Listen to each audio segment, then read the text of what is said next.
Hi, this is Dr. Tom Rogers at Performance Medicine, coming to you with a weekly podcast of the Common Sense MD. Now, I have a special guest today, and we're going to really get into this because I've always wanted a dentist to talk about oral health as it relates to your overall health. It's so important, we don't talk about it enough. I have Dr. Susan Creech here with me today. Welcome and thank you for agreeing to be on my show. You've got a cool new thing that you were telling me about. Before we get into that, talk to me a little bit about your practice. Okay. Yes, as Dr. Rogers said, I'm Dr. Creech, and my practice is in Colonial Heights. I have been there since about 2010. And my practice has evolved in the last 13 years from just mainly general dentistry, just drill and fill, to more of an overall wellness aspect of dentistry. So a couple of things that I really love to do in my practice is full mouth rehabilitations and cosmetic dentistry, treating periodontal disease, and also Invisalign. So I'm definitely a different dentist than I was when I graduated from dental school. I love your philosophy. You know, in medicine, do you agree with this? The more experience you have, the better you are? I do agree. Did you feel like when Yes. you came out of dental school that you knew everything you needed to know? Very little. That's the way I felt as a doctor, even after my residency, got out in practice, and I felt, man, I really need to, this is not as easy as I thought it was. Right. And you can just never stop learning. No, I mean, Right. I learn more now than I ever did, probably because of the nature of my practice. You know, I look into integrative health, prevention, and that's kind of a role that you actually called me one time and asked me about my practice because it's a little bit outside the box, a little different than typical, and you've kind of gone along somewhat the same route in that you look into prevention, health, not just drill and fill like you say. Right. We've started doing several things that are more involved with wellness, like salivary testing and wellness scans. When a new patient arrives in my office, those are two of the modalities that we are incorporating into our practice, where we're looking at total health. We're looking at what bacteria is actually in the patient's mouth, and then just a wellness scan to show us what all is going on in the mouth besides just taking a small mouth mirror and looking tooth by tooth. We're looking at the tissue, looking for signs of any type of oral cancer, and just doing an overall wellness check on a patient. And we see a lot of oral cancer, it seems like, with the bad habits. I've always been interested in how often you should floss, how often you should really go get your teeth cleaned. I had Dr. O'Rourke on a few months ago, a cardiologist that I love, and he goes and gets his teeth cleaned 4 times a year. And I asked him why he did that, and he says, because I want my heart to be healthy. Right. So let me ask you one question before we get in, and some of the stuff you're doing is just amazing. That salivary test, I want to do it. I want to find out what bacteria are in my mouth and what I can do about it. Well, it's your lucky day because I brought one today. We're going to do a test on Dr. Rogers wonderful. here. I'm pumped. Yeah. Let me ask you before we get into this, which is worse, a dog's mouth or a human mouth?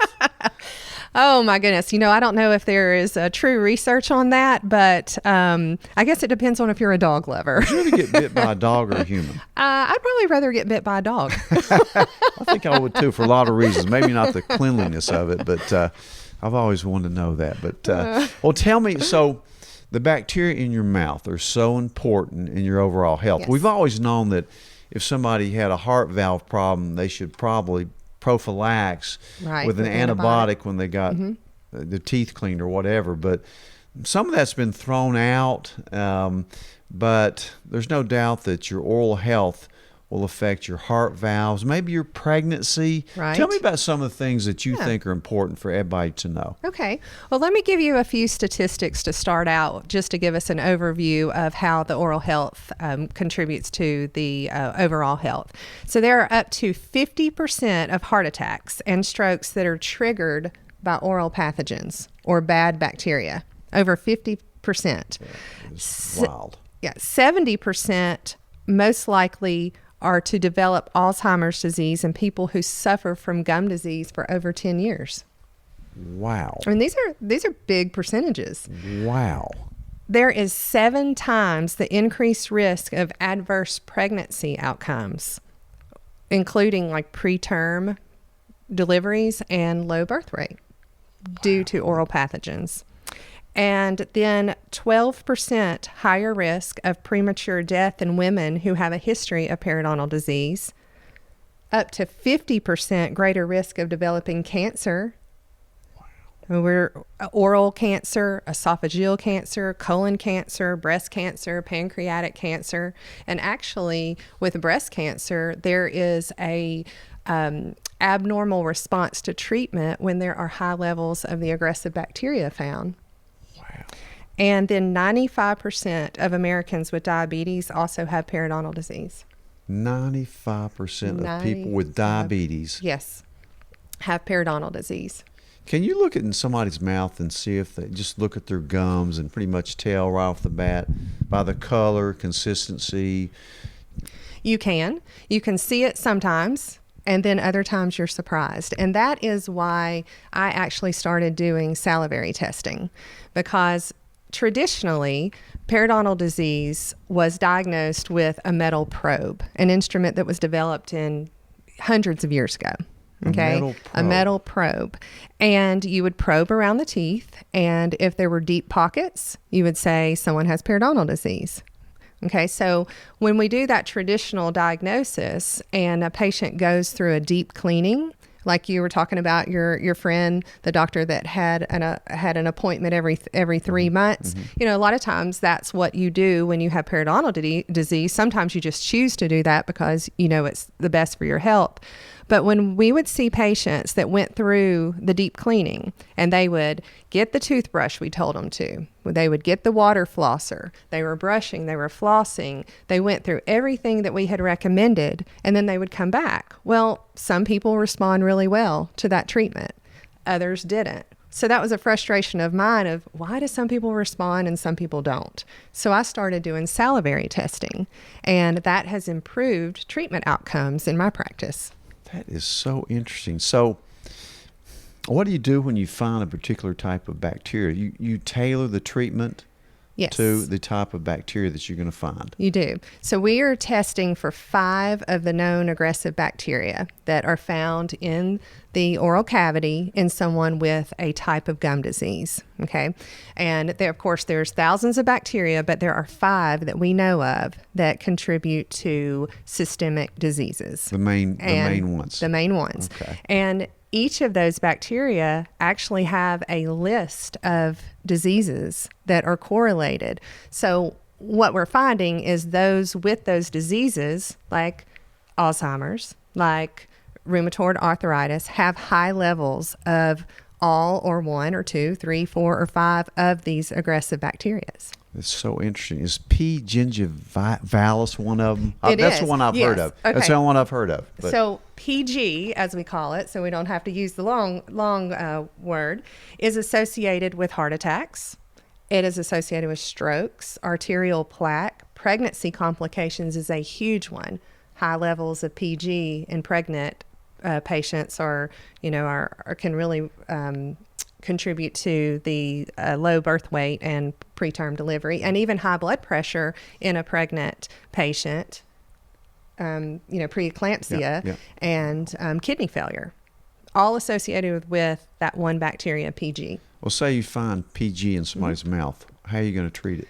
Most of the time when we find one of the 5 aggressive bacteria, we are treating it with an antibiotic.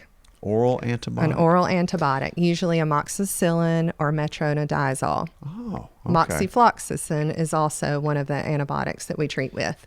You know, I've always, well, not always, but in the last couple of years, I've heard you should not use mouthwash routinely because it destroys the good bacteria in your mouth. Is that right? That is right. And it can mask clinical symptoms or clinical signs. It can mask the clinical signs, the redness, the bleeding, the inflammation. But so when a dentist is looking in a patient's mouth of someone that uses one of the mouthwashes over the counter, then they may think everything is healthy, but then when we start probing down into the tissue, then we see bone loss and we see bleeding. And it can give a patient, just a false reading too of how their mouth, the situation of their mouth, how healthy it really is. They think if they're not bleeding, they're healthy. Yeah. But and if they're if they're bleeding, it shows more evidence of gum disease. Inflammation. So you brush your teeth and you bleed. That's not normal, is it? Correct. That's not normal. Okay. So that is really interesting to me. So you should probably not use mouthwash on a routine basis. There are particular types of mouthwashes that are okay for using on a routine basis. And you want to look for some that are xylitol based. Okay. And there is a particular, cavities, doesn't it? Yes, it does. Okay. And there's a particular line of mouth rinses and toothpaste that I like called Perio Sciences. Okay, interesting. It has more of a natural product. It has essential oils, and it's xylitol based. I've always tried to avoid toothpaste because I have a very sensitive mouth that has SLS in it. Is that advisable? SLS will cause dry mouth. Sodium lauryl sulfate. Is that what it is? Okay. SLS, remember that. Yes. So it will cause dry mouth. And in some of my patients, I do see that SLS will cause ulcers. Canker sores, ulcers, yes. Yep. Yeah, and I've sloughing of the of tissue, too. That is interesting. Well, I'm going to, on another time that I'll have you on here, we'll get into fluoride a little bit. Absolutely. That's a really controversial topic, as well as metal amalgams. I have a lot of my patients are really health nuts, as you know. Right. And a lot of them will go get all the amalgams out.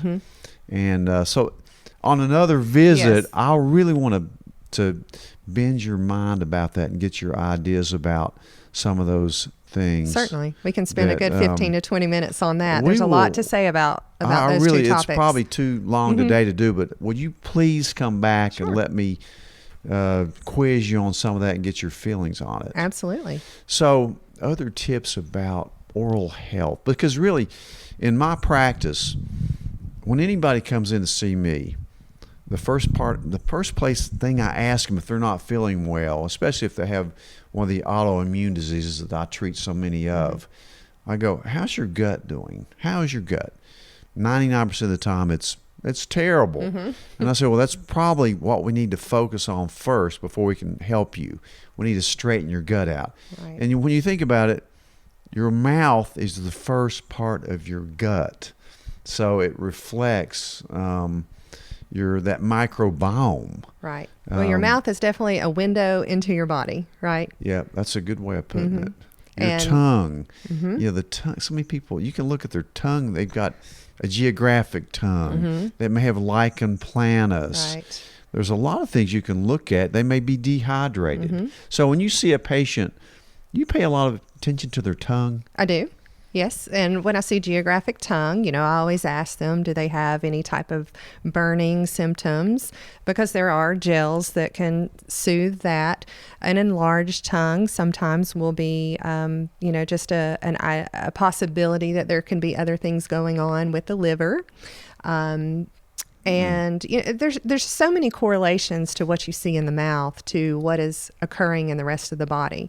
And most of the time, patients are already aware of the systemic effect, but I am surprised sometimes at how patients they'll be surprised that I'm even talking about that to them at their dental appointment. I bet. I mean, but you're taking a proactive approach. You're looking at everything, right? Which is the way I like to do my practice. But so when you see a patient that comes to you and obviously has gingivitis or, bad oral health, do you get this salivary test most of the time? I do. Whenever I have a patient that just isn't checking out as healthy, meaning no bleeding, and I mean no bleeding, because even a little bit of bleeding is not okay. That is inflammation. And we know that bacteria, every time they swallow, which is about 600 times a day, when you swallow, it's getting into the bloodstream, it's getting into the tissues of all the other organs. And so I ask the patient, is this a concern to you that we're finding bleeding? And of course, it's important to listen to the patient. If it's not a concern, then at least they need to know what the options are. But if it is a concern, which it is for most, then they say, right, what can I do about it? So then I introduce the salivary test to them, and I'll go ahead and introduce that to us right now. Let's talk about that. Yeah, because I'm going to have Dr. Rogers do a salivary test right now. And I want to show you how easy it is. Okay, so most important is that you can't have had anything to eat or drink 15 minutes prior to doing this test. So I think we're fine on that. And this tube is to be filled to the red line, to be filled to the red line with saliva. Okay, so we will do it right now? Yes, let's do it. I sure will. And well, there you go, Susan. There we go. So just spit to the red line. The bubbles don't count, okay? Does it matter if I touch my mouth? Nope, it doesn't. And we're going to fill to the red line. And if you have trouble, okay, so if a patient has trouble getting saliva, because when they're put on the spot, sometimes it's hard to create the saliva, then you can actually press on your tongue a bit. You can chew a piece of gum, but it has to be a xylitol-based gum. Which is the best kind of gum? Spry. Spry gum is a good gum. This is kind of fun. I still have a little bit more to go. Oh, you do? Yeah. Gotta get the bubbles. Thank you. Down. This is fun. I've never done this on camera. But super easy. Hey, I love it. So we'll send this off, and then in a couple of days, I will get a report on if any of the bacteria was noted in his test. It's hard to do on the spot, Susan. I have a lot of bubbles in there. I still need more? A little bit more. Yeah. I hope you have to handle this. I'll get gloves. That's okay. I have a bag to put it in. Once you put the sterile. Okay. lid on, we'll throw it into that bag. Yeah. I'm so close. I can taste it. I think one more spit and you've got it. Now, it gets really challenging when patients have a dry mouth to do this test. Yeah. I think you got it. Let's put it in the bag without you having to touch it. There you go. And you can just zip that up and we'll get it sent off. That is awesome. I can't wait to find those results out. So when the results return, we look at each report, and the options are antibiotics, mechanical treatment, the deep cleaning if a patient needs that, and then there's natural products, and we will retest after treatment in 3 months. Oh, okay. Interesting. So you know if it worked. Right. To make sure it works. And then I recommend that annually the test be done again. And I compare that to, let's say a patient has 20 cavities. And I took x-rays and found that. That's a lot of cavities. It's a lot of cavities. And we fill all 20 teeth. Would I stop doing x-rays for the rest of their life because I fixed the cavities?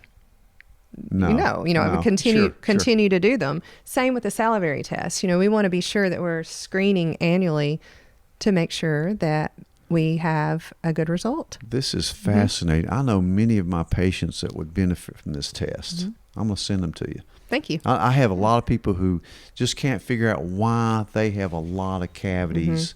And now, at my age, my friends are getting implants, or getting their teeth pulled. I mean, they're getting root canals, which is another thing we'll talk about later. Root canals aren't the best thing in the world, are they? As far as for bacteria and things. Well, I don't know. Yeah, and I do want to speak to the implants. Yeah, I really want what you just said about the implants, because one of the bacteria that we test for has an association with dental implant failure. So if I have a patient that's getting an implant, I now recommend that they take a salivary test. That is fascinating. Do the oral surgeons come up with some of the stuff as well? Do they believe in this? I haven't talked to many of the oral surgeons about it. I don't know. I know the periodontists do. I certainly feel like that as much literature and proven research as there is on salivary testing and on how the oral bacteria affects the rest of the body, I mean, it wouldn't be frowned upon by any means. Sure. It would only be an adjunctive test just to treat the patient in a more individualized way. Is this kind of a new thing on the salivary testing? It is really not. It's been around. It's been around, yes. That's It's been around for many years. Really?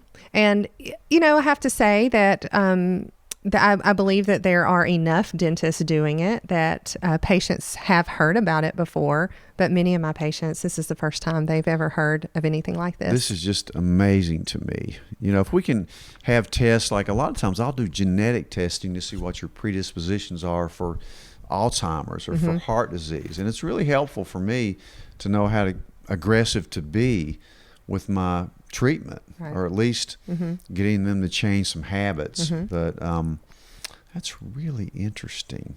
Well, this has been just wonderful. I can't wait to see my results, and we'll go over them again when this comes back out. We'll maybe go over the results and tell what we can do, because I know I probably have problems. We definitely I can almost predict it. Okay. Because my mouth is dry. Yeah, we'd love to go over your results with you when I get them back. Well, Dr. Susan Creech, we're going to put your information on there. This has been amazing. We don't talk enough about oral health. I really want to get you on here routinely if you can. Sure. Would love to. It's been fun. Anything else? Any other words of wisdom for people concerning their oral health as far as their overall health? I just think it's very important to remember that, our mouth is connected to our face is connected to our head, and our head's connected to our body. So it makes sense that it all works together. It makes total sense to me. Well, thank you so much. I look forward to getting on you again with this and talking more about some of the other things we talked about. Yes. All Thanks, right. Susan. I look forward to it. Thank you. We'll see you next week. Thank you.